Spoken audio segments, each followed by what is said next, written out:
मोदी जी 400 पार देश को पाकिस्तान बनाने के लिए मांग रहे हैं। बाहरी भगाओ, धरती पुत्र जिताओ।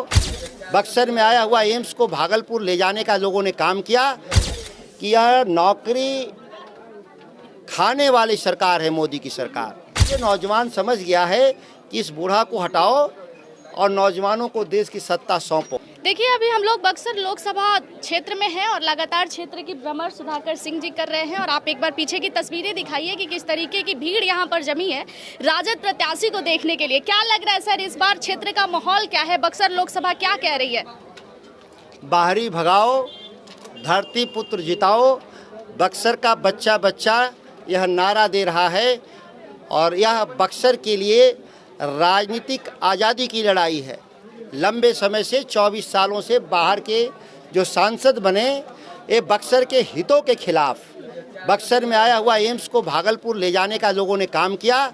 यह नाराज़गी पूरे क्षेत्र में है, इसीलिए राष्ट्रीय जनता दल और महागठबंधन भारी मतों से चुनाव जीतेगा। बाहरी भगाव का इशारा आप मिथिलेश तिवारी जी पर कर रहे हैं। लगातार ये नाम भी बक्सर में चल रहा है कि बाहर का प्रत्याशी आके कहां से बक्सर में जीत दर्ज करके जाएंगे। क्या भाजपा वाले को पता चल गया था कि सुधाकर सिंह इस बार आ रहे हैं चुनाव लड़ने जगदानंद सिंह जी की जगह पर? ये इशारा क्या तोड़ने की एक साजिश है भाजपा की? भाई उनसे डरो, इनको आगे रखो। भारतीय जनता पार्टी कभी भी मुकाबला नहीं कर सकती महागठबंधन और राष्ट्रीय जनता दल का। वह जिस झूठ के आधार पे इस देश में राजनीति किए हैं, यह गांव-गांव तक महिलाएं, नौजवान साथी समझ चुके हैं कि यह नौकरी खाने वाली सरकार है मोदी की सरकार, देने वाली नहीं, खाने वाली सरकार।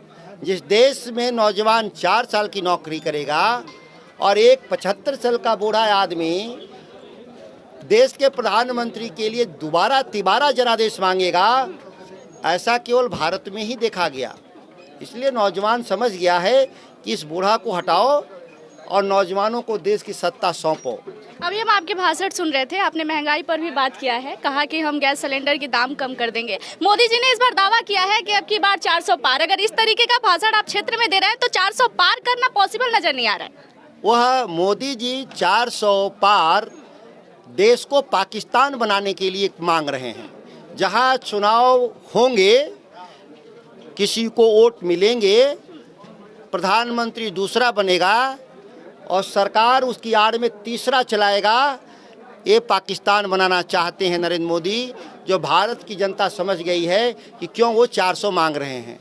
कहा जाता है कि सामने वाले को कभी कमजोर नहीं समझना चाहिए। एक तरफ इंडिया गठबंधन और एक तरफ एनडीए गठबंधन, कहीं से दोनों की कमजोरी नजर नहीं आ रही है। आपको लग रहा है कि इतनी बार से भारतीय जनता पार्टी अपनी सरकार यहाँ बनाती आ रही है, सांसद जिताती आ रही है, तो इतना आसान होगा आपको क्षेत्र में इतना भ्रमण करना और एक झटके में भारतीय जनता पार्टी का झंडा जो है साइड करके अपना झंडा लहराना?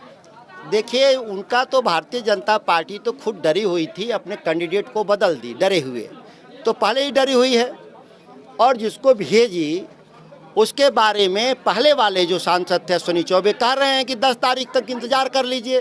तो भारतीय जनता पार्टी खुद ही निर्णय नहीं कर पा रही है कि बक्सर में कौन लड़ेगा, और जो लड़ेगा उसके खिलाफ उसी पार्टी के लोग हैं।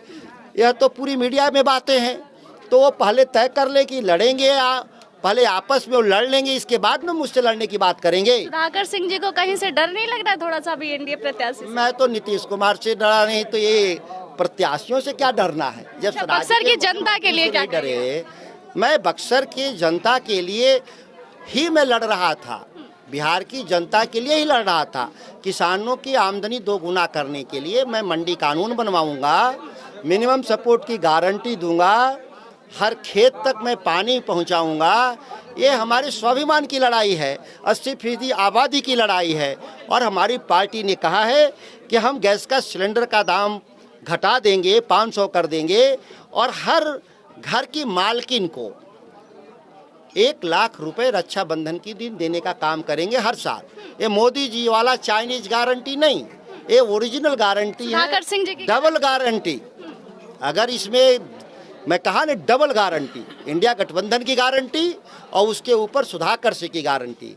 और हम जब कहते हैं वो करते हैं। राज सत्ताओं से सवाल करने की जो मेरी साहस है, पटना ने देखा है, आगे दिल्ली भी देखेगा कि मेरा कितना साहस है सवाल करने का।